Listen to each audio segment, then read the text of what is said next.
A sea of outrage on the streets across Israel, from Tel Aviv to Jerusalem.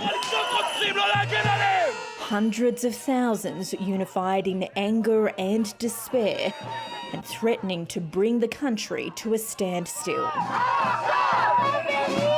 They accuse the Israeli government of abandoning 6 hostages who were alive just days ago.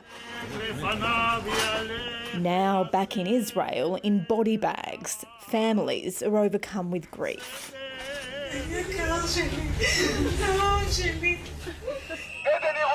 Protesters claim the Prime Minister has repeatedly torpedoed attempts to reach a ceasefire and hostage release deal, a claim he's denied. We accuse our government of murdering them, directly accuse our government of murdering these people. Of course, the finger on the trigger was Hamas, but the person behind these murders is our Prime Minister, Bibi Netanyahu. The government should resign. They should all resign, and we should have elections. And someone should come who can protect us. Here outside the Prime Minister's office in Jerusalem, there's such a deep sense of anger and grief, but also a prevailing feeling that the government needs to make a hostage deal now, no matter the cost, to get the remaining captives out.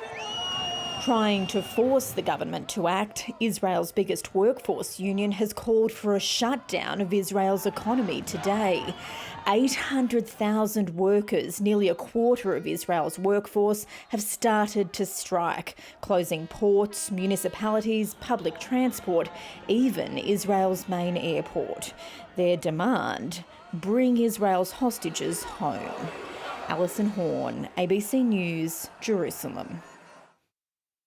Israel now faces the real prospect that it will be ground to a halt by the sheer scale of these protests, some of the largest in the country's history.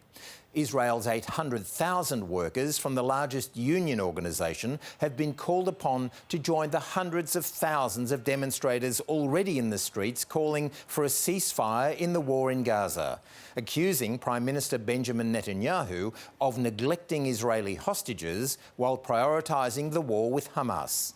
The IDF believes that at least a third of the 101 hostages still inside Gaza have died. Netanyahu is increasingly isolated, even as he doubles down on military operations inside Gaza and is opening a new front in the occupied West Bank.